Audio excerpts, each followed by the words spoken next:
Before you start, you'll need to collect the materials you'll need. This will be your embroidery pattern. So this tutorial covers both of these patterns.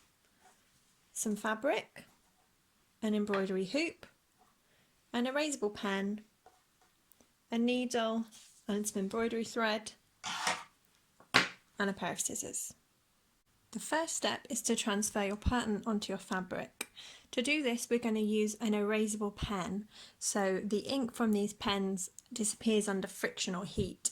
So you can use it, an eraser, to get rid of it when it's on paper, or when it's on fabric you can use an iron or a hairdryer. So all you're going to need to do is place the pattern underneath the fabric, make it nice and central, and then trace it.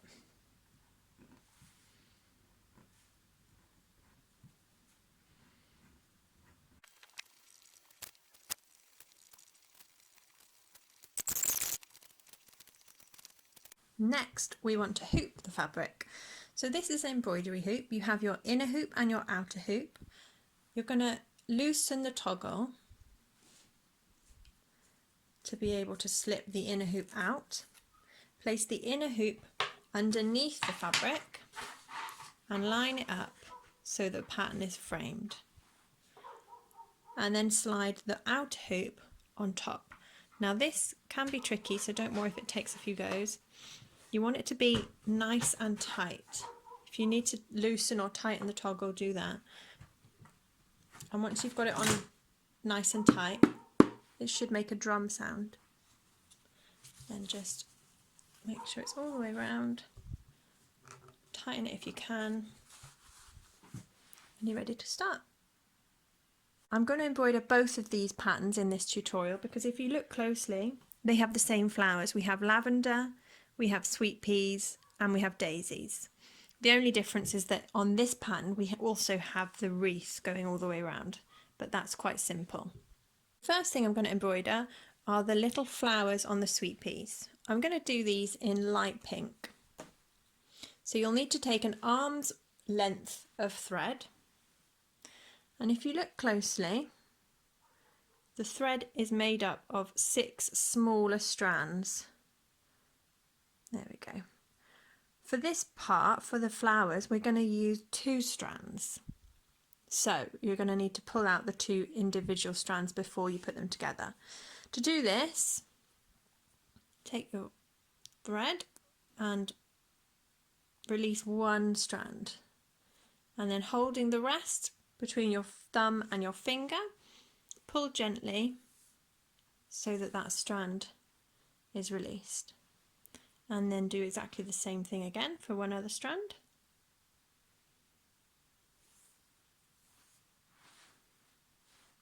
Then place both ends of those strands together and pull so you have one piece of thread that is 2 strands thick. You'll notice that the thread makes a V shape, so it goes in and then comes out, and you have 2 lengths of thread. You're going to want one length to be longer than the other. Now this bit here is what you will work with, so this is the thread that will do the embroidering, and as this gets used up, all you'll need to do is gently pull on the needle to create more working thread until you run out of thread, and then you'll start a new piece. So you will tie your knot in the longer piece of thread. To do this, take the end couple of inches between your fingers and tie one single simple knot, and then do exactly the same thing in exactly the same place, and again and again. You're going to want to go until you're happy that the knot is big enough it won't come through the fabric, and then cut off any excess. I'm going to start with these little sweet peas here, so I'm going to do a satin stitch to fill the petals. We're going to bring up our needle at the top of that flower, pull it all the way until the knot tugs, and then go in right at the middle, at the point of that petal there. and you've got your first stitch. Satin stitch is a fill stitch. We use it to fill in an area with colour. So I'm going to do these little pink threads in a fan shape. So I'm going back in that same hole and I'm just fanning out across that petal.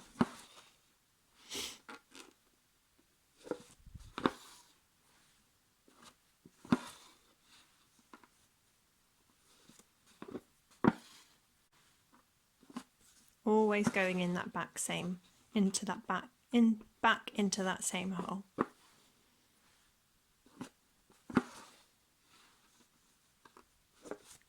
And you keep going until you're happy with how filled in your petal is.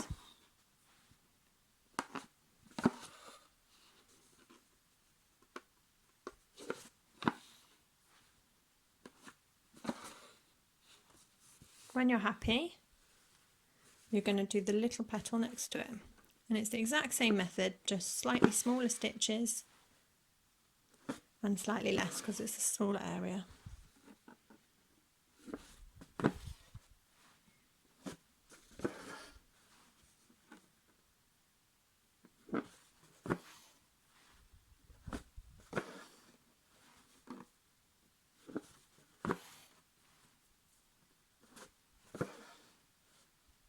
And once you've done your first flower, you go over to one that's near. So I'm going to go this way round. I'm going to start on this one next. Come in at the top of the flower and the same method again. A point to make when you're embroidering, if you notice that you run out of working thread, so the shorter piece of thread has gotten caught in your embroidery, and you would, if you continued embroidering, you would be embroidering with 4 strands. We only want to embroider with 2 strands, so all you need to do is just gently tug so that the shorter strand comes loose, and then keep going.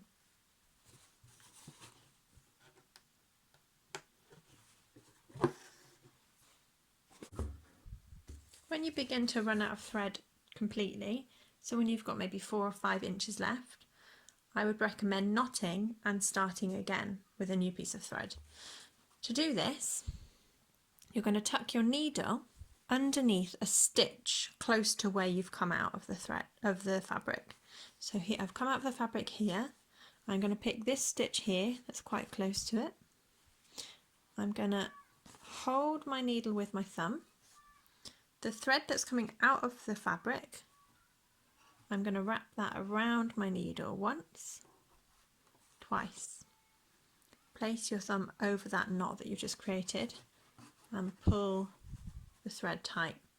And then do the exact same thing in the exact same place. Once,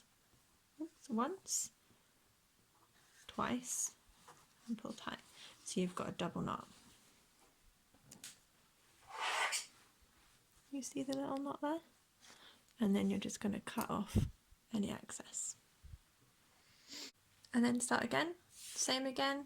You've got 2 strands knotted on the longer end, and we're just going to pick up where we left off.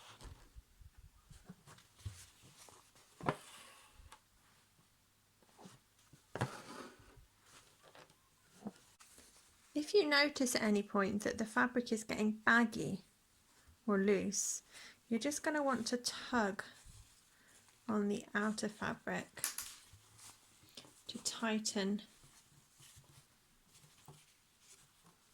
it all so it stays nice and taut. Because if you continue embroidering when the fabric isn't pulled taut, when you finally come to hoop it and you do pull it taut, the embroidery will get distorted.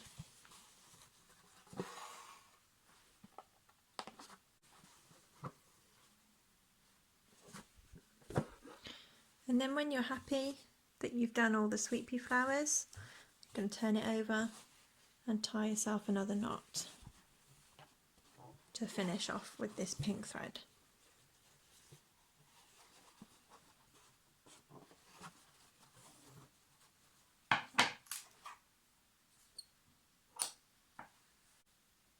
Next up, I'm going to use green thread. I've got 2 strands knotted at the end, same as before. I'm going to use the 2 strands of green to do the stems on the lavender and also the stems on the sweet pea. The little curls and on the line around the wreath, we're going to use green, but it's going to be just 1 strand, so I'll do that after this. So we'll start with the lavender because that's nice and simple. We're going to do back stitch. So this is, can you see here? There's lots going on, but there's a straight line there of the lavender. We're going to come up about 1/2 centimetre from the end and do a back stitch. So we come up until the knot pulls and then we go back in 1 stitch length, which is about 1/2 centimetre, 1 centimetre away from the first hole, and then we go forward again 1 stitch length, and then we go back in that same hole,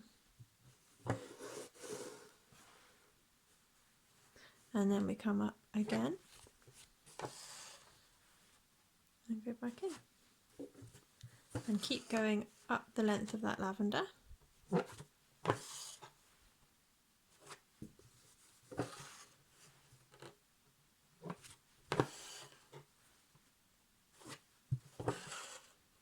And leave the top few sprigs because those will be purple. And then the next.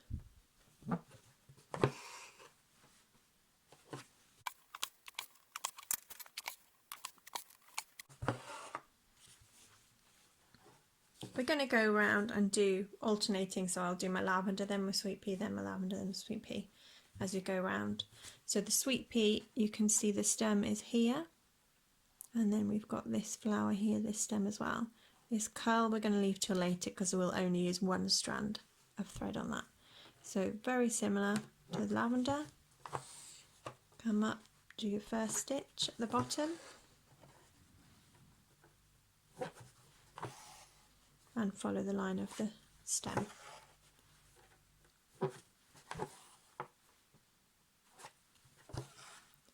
When you get to a flower, we're just going to do a couple of very small stitches in green into the flower to give the effect of the little tiny green leaves you get surrounding a sweet pea flower. Tiny, tiny little leaves.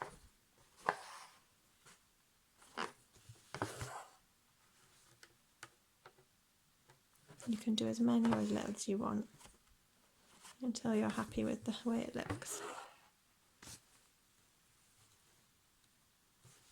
And then do the next stem. Make sure it goes into the threads you've used from the last stem.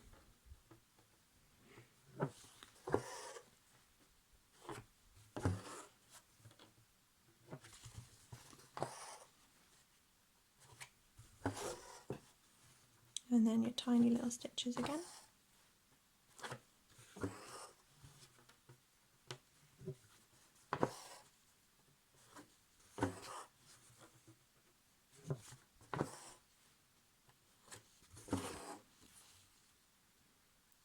See those there? They're very small. And then keep going. So now I'm going to do lavender, sweet pea, and go all the way around. And you're doing exactly the same thing on this one as opposed to the wreath. Just going around, doing the lavender and the sweet pea stems.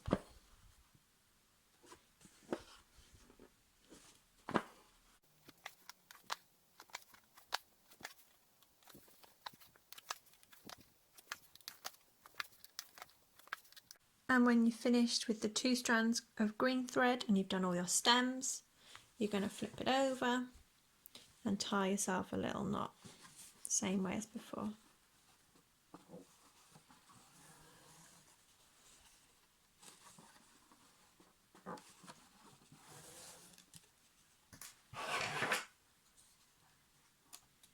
And then we're going to take 1 strand of green thread So all that's different is when you separate them out, you only take one strand, you thread it through a needle, tie a knot in the end, and we're going to use this to do the little curls on the sweet peas. So we're going to use a back stitch again. We just need to do slightly smaller stitches to follow the curve. When you go back into the stem, make sure you go right underneath the stitch so that the effect is that it's coming out of the stem. So just follow the curve with your very small stitches.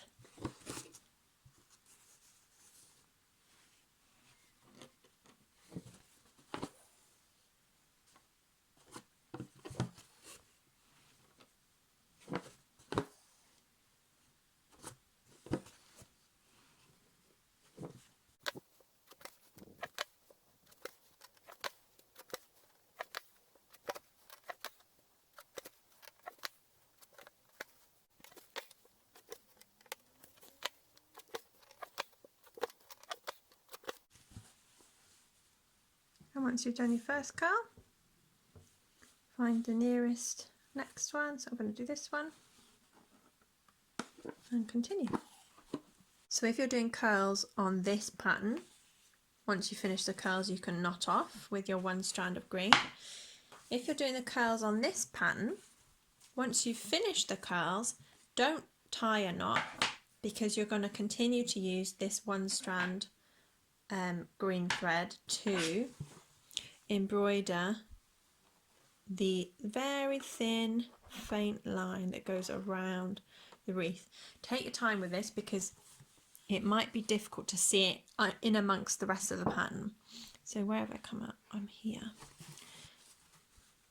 So let's pick it up here.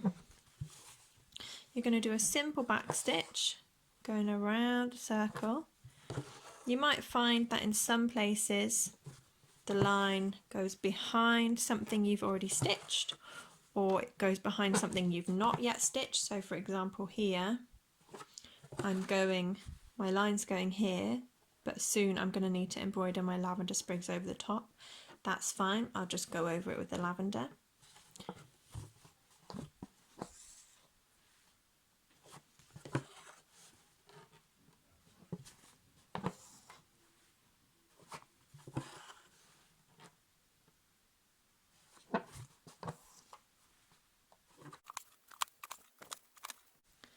You see here the line goes over something I've already stitched, so you have a choice. You can either go up as close as you can to the line you've already stitched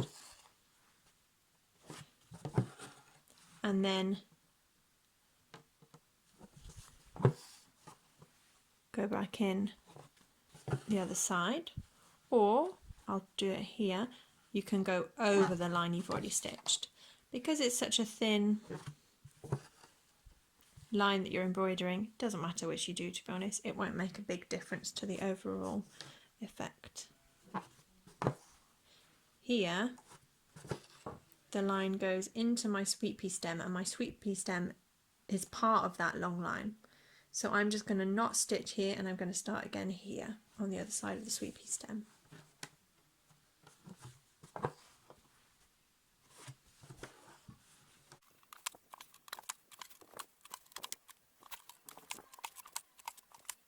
We're done with the green. The next step, I'm going to do the lavender. So, little trick for the lavender, we're going to use purple and lilac threads, purple and lavender, whatever you want to call this colour. I'm going to use one strand from each, and I'm going to put them together and create a 2-strand piece of thread, a little bit like paint blending. So, take your purple and pull out one strand, and take your lavender and pull out one strand, and then in the same way as we did before, put the two ends together, so you've got one purple, one lavender, and then pull them together, and then just make sure, so here I've got a bit more lavender than purple, so just cut to make sure it's the exact same length,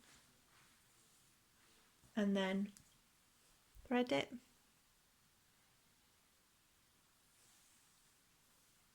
and knot it in the same way as before. So with this colour, we're going to do the little sprigs on the lavender. We're just going to do single stitches, so come up at the end of one of them and then go back in. So you're going to go into the stem.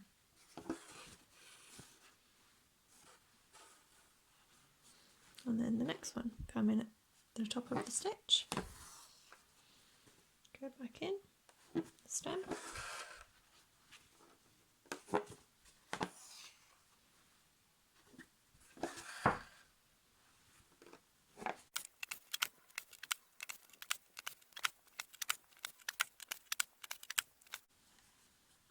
If you do all the lines that are on the pattern and you finish and you want to add some more to bulk it out a little bit, I'm going to put one more in here. Maybe a little one here.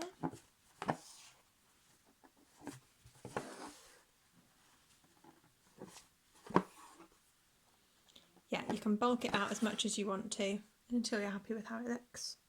And then move on to the next.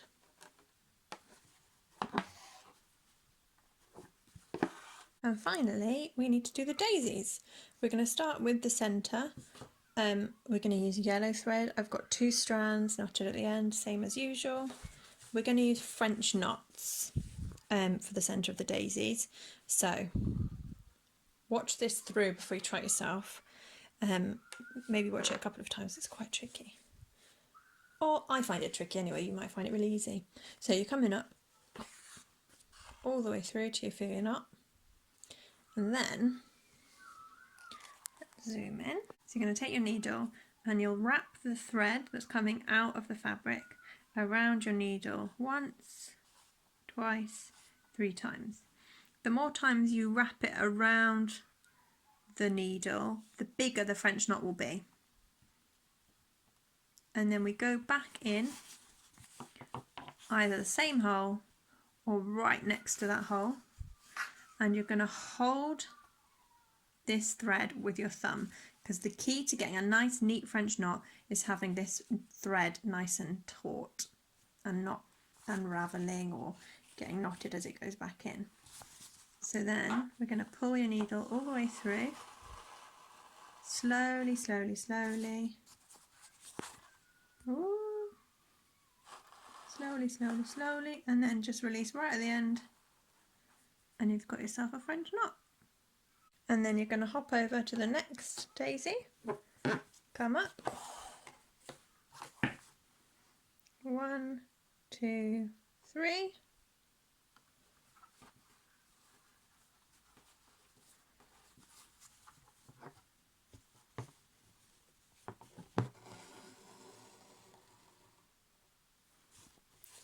keep the fabric taut. Next one, 1, 2, 3.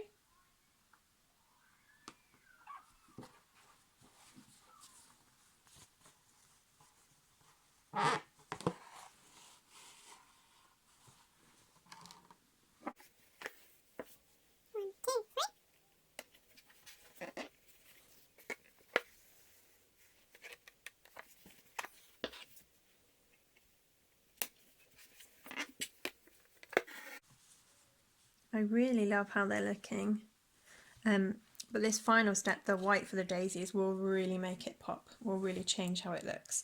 So we're going with 2 strands of white thread knotted at the end, same as before. And which one will I start with? I'm going to start with this one as an example. So this little daisy here, you can see is going over the wreath line. We're just going to embroider over the top of it. So similar to how we did the little sprigs of lavender, we're just going to do single stitches. So come in at the end of the petal of the flower, I guess, and then go back in just by the yellow.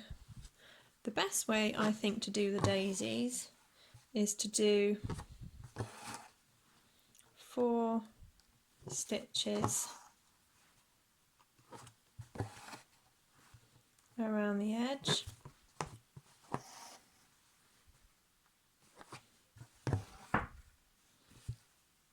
And then just fill in. And keep going round and round, adding more stitches until you're happy with how full the daisy looks.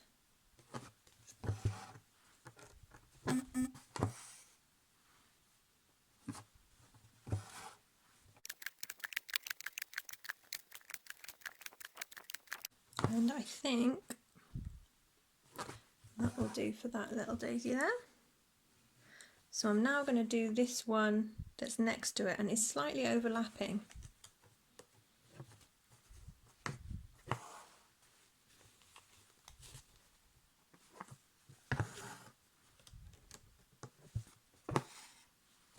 And I'm just going to overlap. I'm just going to go over the stitches from the other daisy so the petals are overlapping each other. Because that messy, chaotic bloom of flowers is the look I'm going for. And we're done. The final step is to give it an iron. I'm going to use this one to demonstrate how to finish off your hoop. So loosen, oh it's really tight, loosen the toggle so you can slip the hoop off, and then quickly run the iron over the fabric. So the iron is just, if you look closely, you can still see some of the erasable ink showing through. So the iron is just gonna get rid of that.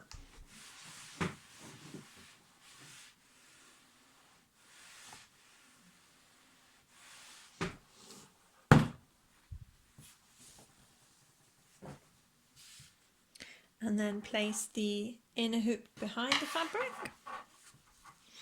And make sure it's lined up, make sure it's orientated the right way, or the way that you want it to be.